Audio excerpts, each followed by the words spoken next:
Hey everybody, how's it going? Chris here, and just really quickly wanted to show you some new books I got. Most of these were released on August 24th and August 31st. First up, I'll tell you a couple of books that I could not find in the comic shops that I went to this weekend, and a big one that I'm disappointed that I haven't been able to get yet is TMNT #1. They got like 1,000,001 different variant covers, but yeah, I'm actually been really looking forward to reading that one. So unfortunately, that was a big one that's been sold out. So I'll have to try to find it online when I have some money, because I haven't. I bought all these, and then all the stuff I've had to pay for and shop for. I have no money left to pick up these rest of these ones. So I'm missing TMNT #1, also FF #8, X-Force #13, and I think that's about it. So those are the books that I'm missing from August 24th and 31st that I wanted to pick up. Also, in one of my last videos when I was showing new comic books, I had actually missed issue 542 because when I did my online order, it was out of stock as well. So I actually found an issue of Uncanny X-Men Fear Itself tie-in 542 newsstand edition. It was found here in my hometown, and really good shape.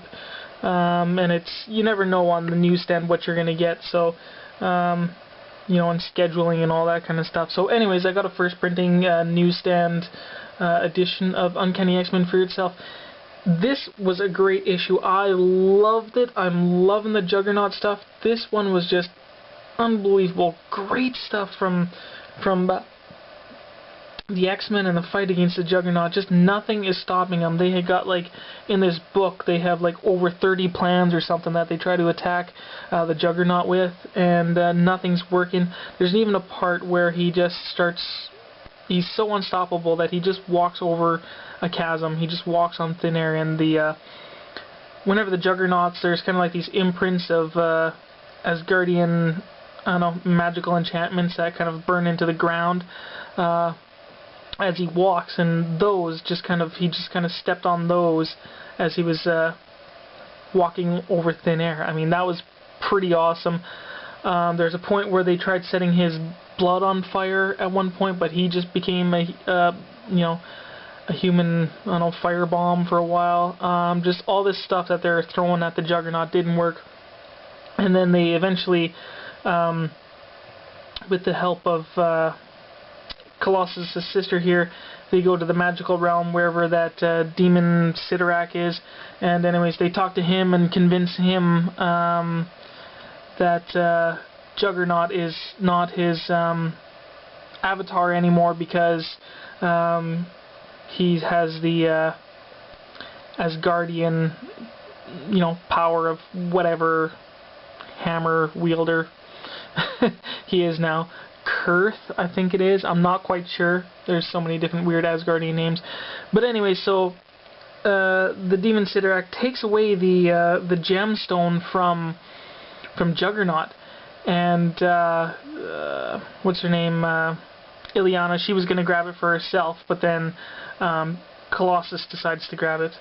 And I think that's who it was. Illyana tried to grab it, and then Peter's like, no, I'm not going to do that. You know, let my sister do that kind of thing. So, anyways, he grabs it. So, this is going to be coming to a great conclusion. I think it's going to be awesome next issue. You have a Juggernaut Colossus.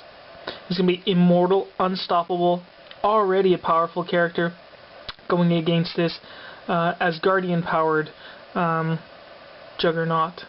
So, it's going to be pretty wicked. Now this one, Uncanny X-Force, issue #14, part 4 of the Dark Angel Saga.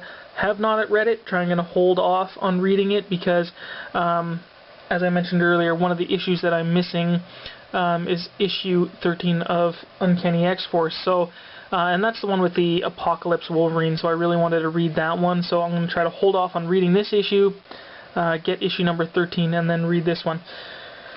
So, another comic book I got here is X-Men issue 16, and this one has a kind of appearances by the FF Spider-Man and the rest of the FF, and it's basically just a I don't know what it is a SOS kind of message, kind of in a Star Wars kind of hologram fashion. They get the X-Men get a SOS signal that's actually 3 years old by one of their old friends, which was discovered by Spider-Man and the FF. So the FF take this distress call to the X-Men, and they go to this other dimension, I guess, through a portal that's in the ocean under the Bermuda Triangle. So I don't know much about it, but wasn't really the best, most exciting story to me, but that's just kind of the plot that happens. Okay, we have Amazing Spider-Man one-shot here, Infested. Now, the first story, I think there's like 6 stories in here. The first one is the only one that really caught my attention. I thought it would have been, and I went through the comic book store pretty fast because we had a bunch of other stuff going, so I didn't want to get a whole bunch of tie-ins because I don't want to get overwhelmed and have pointless tie-ins as well, but I thought this one was going to be good because when I thumbed through it first, I saw the Jackal, and looks like he's doing kind of some experiments, and I'm looking forward to really getting all the background on Jackal and how, you know, he's done what he's done and all that kind of stuff. So I just kind of saw that, and I'm like, oh, okay, Jackal doing some stuff, some science kind of looking stuff, so I'm going to get that. But I cannot recall, I didn't read the solicitation for this one actually either, so, but I know there's at least one of the stories that is a reprint that I remember reading in one of the other Spider-Man comics, so this might be, I don't know if it's all of them or just a couple of the short stories in here are reprints, but the only one that was worth it was the first story with Jackal. Other than that, it wasn't that much. So I'm kind of like the first story, but I'm kind of disappointed on the reprint stuff. So speaking of Spider Island stuff, Amazing Spider-Man 668 with Spider Island. I don't know, I think most of you guys are probably reading this kind of stuff too. I think it is fabulous. It's great art. This was a really cool book. I mean, the big thing with this one is you know, when Peter Parker's in the Spider-Man costume, he's in the way because, and the setup with 666 issue, you know, they were building Spider-Man up, you know, he's the one and only Spider-Man, he's unique, he's got lots of power, all that kind of stuff, you know, really put him on a pedestal. So now, coming into, you know, 667, 668, Spider-Man's not on top anymore. He's just a nuisance. He's not unique anymore. He's even kind of less than what some of the other people are in this book, because he doesn't have organic webbing, he doesn't have his spider sense, so he's a little less than some of the other spider-powered people in here. So it's kind of a neat take to see Peter like this, but it's also a really cool moment where we can see Peter Parker and just say, hey, I got powers like you guys too, and he can be out there with his face amongst the other New Yorkers and just do his thing as Spider-Man, you know, without his costume on, so that was pretty cool. I'm loving Spider Island, it's really fascinating. This one, DOkken, Dark Wolverine, issue number 13. I had to flip through this one quickly again. It kind of bored me a little bit, actually. I kind of forgot what all kind of happened, but I mean, throughout this little thing, while he's been in San Francisco, he's you know, got onto this heat drug, and he's been blamed for some claw murders, and so even now he believes himself, you know, it couldn't have been me, and he's trying to wean himself off of the heat because, of course, it's basically taken away his healing factor. So with another, I think it was another lady detective, he's trying to find out who the real claw murderer is and get answers on all of that stuff. So, but this particular issue, like I say, I don't know, kind of read through it fast and kind of bored me. So, now this one has an appearance by DOkken in it as well, some kind of flashback stuff. But Wolverine issue 14, which brings to, I guess, kind of a close to a very long run, of course, 14 issues, that was dealing with the revenge of the Red Right Hand, and a group of people that have all been affected by Wolverine somehow, by Wolverine inadvertently or purposely killing their loved ones. And so this one all comes to a head, and they somewhat, I guess, the Red Right Hand get their revenge, but Wolverine, of course, seeking his revenge on all this Red Right Hand group for sending him to hell, he really doesn't get his revenge. So it's kind of a shocking and, I don't know, interesting end, and I'll kind of spoil it for you.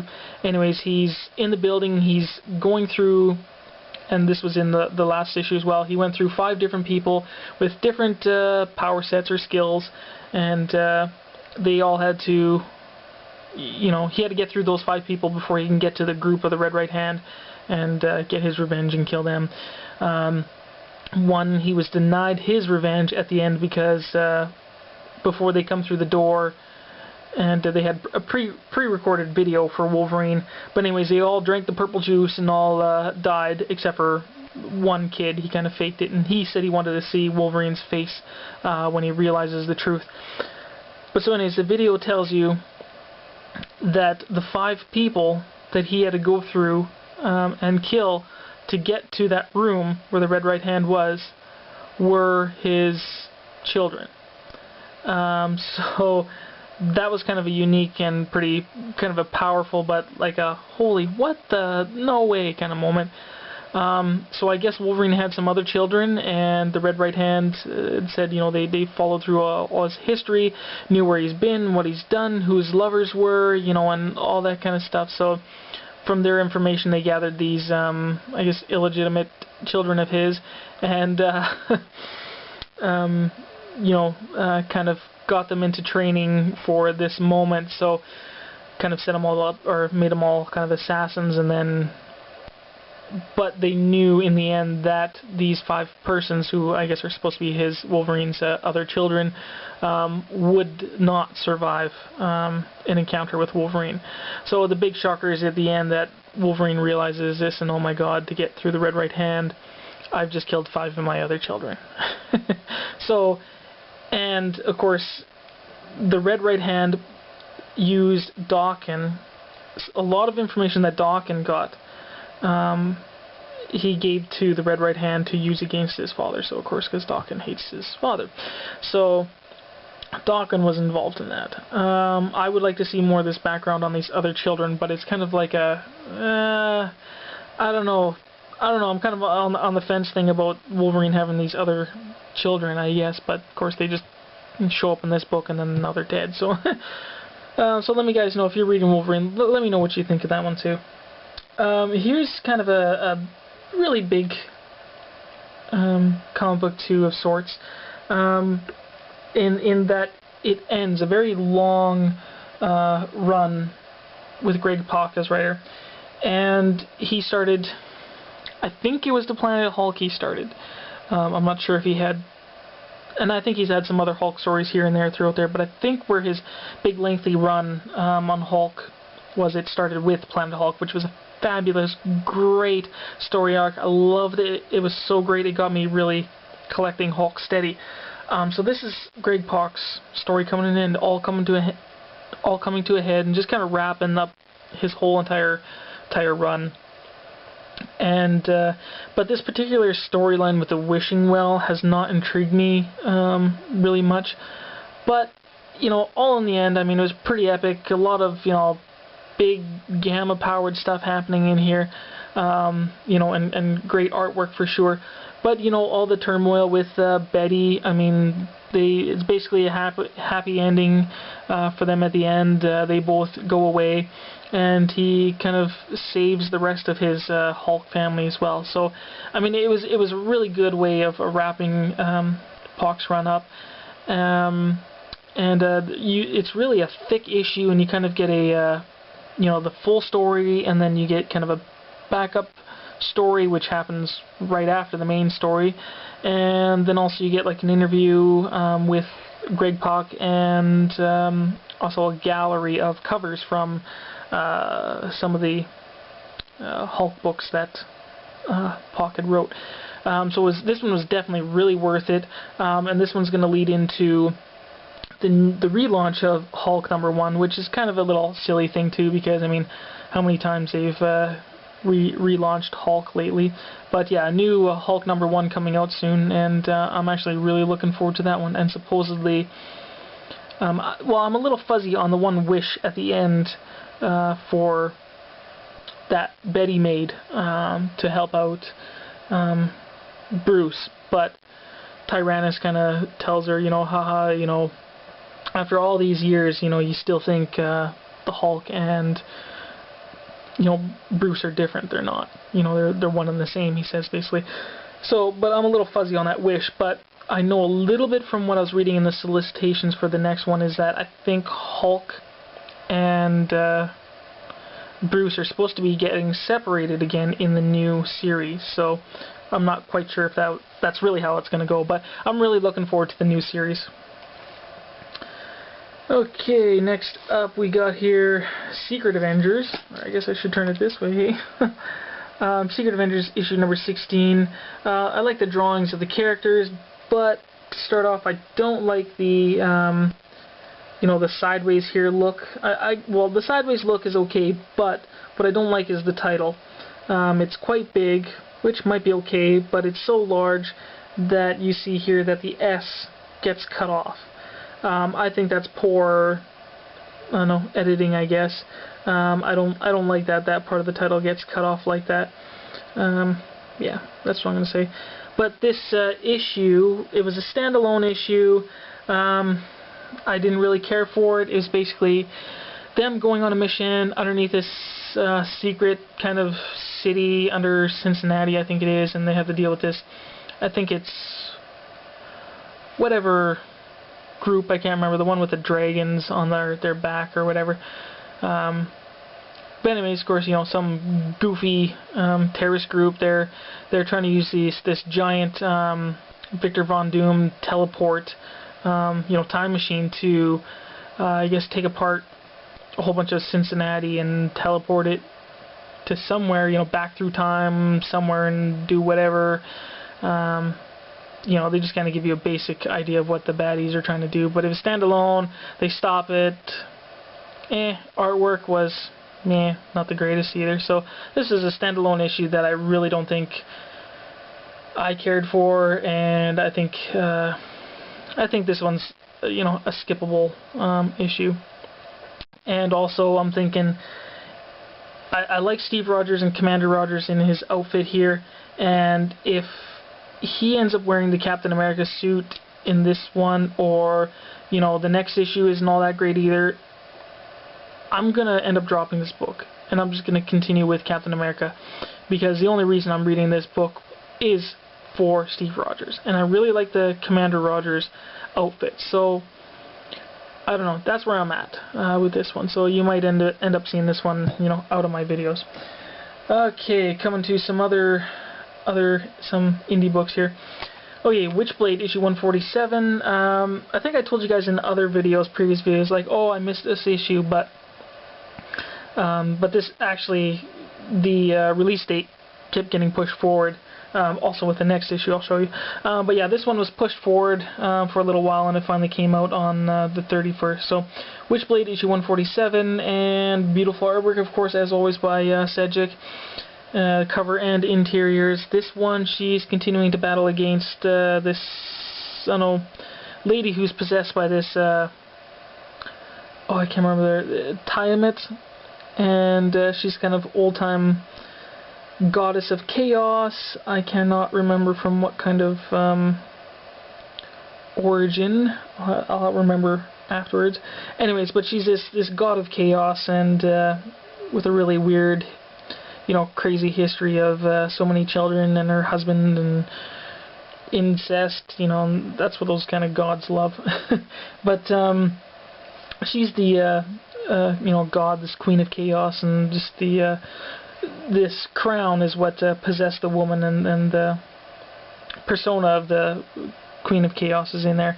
and it was stolen from the son of one of Witchblade's old baddies. I can't remember, Irons. I can't remember his first name, but Irons, and so it's stolen from his place. So she just has to go battle this Queen of Chaos, and it looks like Tiamat's got Witchblade on, against the ropes at the end of the book. But it's actually a really good... Witchblade is pretty good, and I mean, I'm loving Cedric's artwork. And again, this series I'm actually just really picking up for Nikki, which is way behind on her reading, but actually I'm starting to enjoy it lots now too. Okay, and now we have Haunt, issue number 17, a book that kind of got its release date pushed forward a little bit. I kind of forgot some things that were happening last issue. I totally don't remember this magical character, some kind of witch lady with knowledge of the supernatural. But anyways, this one, Haunt, he's still fighting against the apparition, and of course at the end they get away, but basically because of this lady, she does some spells on him, because she was saying that the apparition is finding him because of, I can't remember, of course because he's part life, part death, and somehow the apparition is finding him that way, and because he's not supposed to be in this world. Anyway, so she puts a little spell on him to cover him up and takes the, I don't know how you would say it, but she takes the attention away from Haunt and puts it on her, and she tries to get herself absorbed by the apparition, and Haunt tries to stop her from doing that, but in the end she saves Haunt by getting absorbed and taken away by the apparition. So I don't know, I'm liking it. Kirkman's writing is pretty good. It's getting a lot better actually. In the first few earlier issues there were some hiccups here and there, but Haunt has been really great. I mean, collaboration with Todd McFarlane and Capullo's art is fabulous, and I guess there's one more issue after this, and I think issue 19 there's actually going to be a new creative team, writers and artists, I believe. So that's going to be an interesting thing coming up for Haunt. It is just great. I love seeing the collaboration with Kirkman, which is quite famous for Walking Dead. This is spiritual dead kind of thing, and of course Spawn is a demon from hell, and I mean got kind of the army and special ops connections. So I mean, and I like the suit. It's kind of got this mix of Spawn and Spider-Man together. It's kind of neat. So yeah, I'm enjoying Haunt. I think it's a worthy pickup if you really like Kirkman's writing and you kind of like the Spawn and superhero stuff as well. So that way I think it would be a good pickup. And of course, one of the biggest this week, you guys, I had to save it for last, but I know you guys have probably read it and seen a lot of reviews on it, but I picked up issue 5 of Flashpoint, and really crazy. I think it was really good. I think it seemed a little bit short for 5 issues, and of course you might get a little more of the world if you got all the tie-ins, but I think the main title was just fine enough. Of course, everything kind of it all changes, as it says here, but you find out that Barry Allen was actually the bad guy. He changed times. He made this this fracture in all these universes happen, and by going back in time and saving his mother. So that where it leaves me a question is, when did that happen? Did it happen at the beginning of the Flash series, or did I kind of miss something and not pay attention to some earlier comics? But just when did Barry Allen go back in time and save his mother from Eobard from killing his mother? So anyways, that particular time, if any of you Flash fans or DC fans can kind of help me out with that, is when did Flash actually go back and save his mother, or was that information just presented here in this issue? But anyway, so yeah, Eobard is not the baddie guy here, of sorts anyways. What's happening to this universe is all Flash's fault, but Eobard is there because what happened is Eobard was unaffected by this crazy thing happening, and his memories were unaffected because he happened to be traveling through the time stream at the time, so he was unaffected. He was outside of everything that was happening. So now he's happy that he can take joy in killing the Flash without it actually affecting him. Because before, he has a tie to the Flash, and if the Flash didn't live, or Barry wouldn't live, I guess Eobard wouldn't be who he is. So now he wants to take quite you know, a lot of pride and joy in wanting to kill Flash now. But Batman ends up saving him and just you know, runs Eobard through with a sword. That was pretty neat. And then I like at the end where they leave things open, because although things have changed, Barry also has some memories from when his mother was alive, and all that kind of stuff. So they leave some things open, and he tells the whole tale to Batman, Bruce Wayne, at the end. But also it leaves an opening, I guess, for DC, because they talk about the different universes when he's running back through time, of course, to undo what he all caused. And there's a mysterious, looks like a mysterious female figure talking about now that there's 3 timelines, and Flash has to help, or that they have to kind of all be put together in order to save everything. So, I don't know, there's still knowledge of the other universe, the regular DC universe, but I guess everything's kind of converging together to save everything. But, you know, in this issue, and just the whole Flashpoint thing, I think I really enjoyed it. I'm going to be picking up a couple of DC issues, and I was a little... I had a little hard time in the comic book shop, because I was going to pick up Justice League issue 1, but I was thinking, just because it was there, but I was looking at it, I'm like, no, I know it's the first new 52 issue, but I know I'm not going to collect Justice League. I don't want the team book, but it's sitting right there. It's the new DC book. So I was a little hard pressed, and I kind of walked past it a few times, but finally said, nope, I'm not going to spend my money on it, because I know I'm not going to collect it. It's just going to be that single issue, so I don't want to spend my money on it. I'm going to get some other DC issues. But with the whole Flashpoint thing, it can be made fun of a little bit, because DC, I think this is a lot in their history. The retcons, the changes, the multiple universes, you know, and I guess now another universe, and just all of these massive changes throughout all of DC's history. It's kind of typical that they're you know, multiple universes, their regular universes, their continuity and everything is so shattered that once again they try to I guess change everything and streamline it and fix it.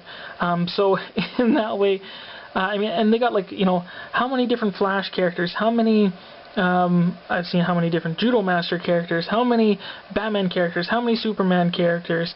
There is so much redundancy and multiple universe characters that it's one of DC's, you know, unique things. It's the thing that you can really tell that's DC, you know. Yeah, so that's about that, you guys. Just my sort of not really quick telling of what I got. Also, I was able to get a Flashpoint pin. They had a bucket of Flashpoint, you know, all the pins that were meant for certain Flashpoint tie-ins, and they had a little sign there that says, you know, free with Flashpoint purchase or something like that, it said. So I knew what it meant, you know, with each certain tie-in. There were certain pins that you would get free for each tie-in, but I asked the guy anyways, because I was buying Flashpoint 5. I'm like, I looked at the box, I'm like, oh, so does that mean I get one of these pins too? He's like, well, no, not really for this issue, he says, but yeah, go ahead, take one, because they had a whole box full of them. So so he just gave me the pin for free anyways. I was just playing a little dumb and wanted to get a pin. So, and this was probably the best pin out of all of them, I think. So yeah, alright, you guys, so that's my sort of, yeah, short and long of it, of everything that I picked up for August 24th and 31st. See you guys later. Bye.